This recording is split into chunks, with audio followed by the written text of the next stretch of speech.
நம்ம நல்லா சாமி கும்பிட்றோமே, நல்லா செய்கிறோமே, வீட்டில் எல்லாமே பண்ணுறோமே, நம்மளுக்கே அந்த கஷ்டம் வருது, நம்மளுக்கே அந்த இது வருது, நம்மளுக்கு எப்படி சேவனை வைக்க முடியுது? அப்போ தெய்வம் எதுக்கு? நான் பாபாவை கும்பிட்றேன், வாரம் போகிறேன், அப்புறம் எதுக்கு பாபா அப்படின்றலாம் கேள்வி கேட்குறாங்க.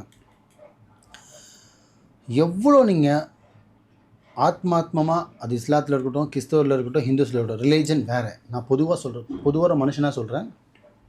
ஒரு மனுஷன் இருக்கோன்னா, நம்ம இந்த கடவுளுக்கு அந்த தாய் வயிற்றில் கருவாக வந்ததுக்கு காரணம் இறைவன். அந்த இறைவனுக்கு நீங்கள் எவ்வளோ நன்றி செலுத்தினாலுமே பத்தாது.